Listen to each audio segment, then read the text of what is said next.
सातारा जिल्ह्याने भाजपला ताकद दिल्यामुळे जिल्ह्याला मंत्रिमंडळात प्रतिनिधित्व मिळाले।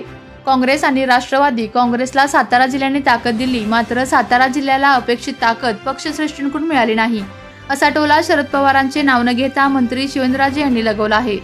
तसेच भाजपमुळे जिल्ह्यात हजारो कोटींचे प्रकल्प सुरू असून भविष्यातही असे प्रकल्प प्रस्तावित आहेत। राज्यासह जिल्ह्यात भाजप पक्षवाढीसाठी प्रयत्नशील असून पक्षवाढीसाठी सत्यजित पाटणकर यांचा भाजप प्रवेश झाला आहे।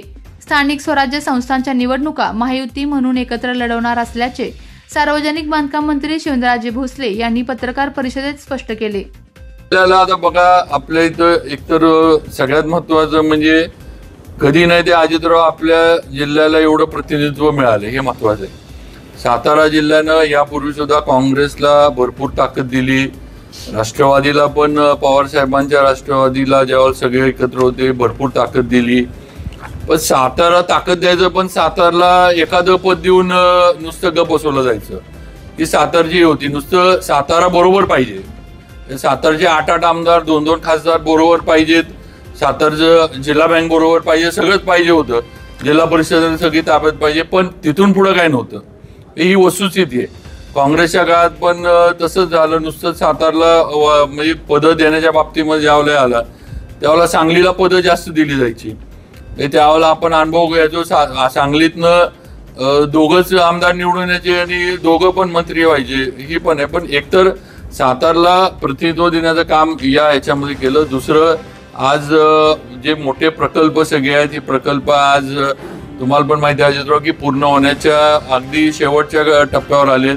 आज मान असेल, खटाव असेल, इकडचं पाण्याचा प्रश्न असेल, किंवा साताऱ्यामधलं सुद्धा जिल्ह्यातले दळणवळणाचे विषय असतील, पर्यटनाच्या बाबतीमध्ये जे काय मध्ये MTDC वगैरे या माध्यमातून सगळी जी चालना मिळाली, गडकरीजींनी आता आपलं खंबाटकीचे आता ते 2 बोगदे जे आहेत ते लवकरच चालू होतील। या गोष्टी शेवटी केंद्र सरकार आणि राज्य सरकारांनी भारतीय जनता पार्टीचं नियोजन होतं म्हणून आज इथं आल्या। त्यामुळे एवढं सगळं मिळालं आणि अजून मिळत जाणारच आहे। दुसरं, इथली जी काही जिल्ह्याची विकास कामं असतील, ज्या अडचणी असतील त्या सोडवण्यासाठी आम्ही सगळेजण आहोत आणि पक्ष म्हणून आम्ही सर्वांच्या बरोबर ताकदीनं, जे काय आता आम्ही प्रतिनिधी आहोत म्हणजे लोकप्रतिनिधी, आम्ही पक्ष म्हणून सर्वांबरोबर ताकदीनं राहू।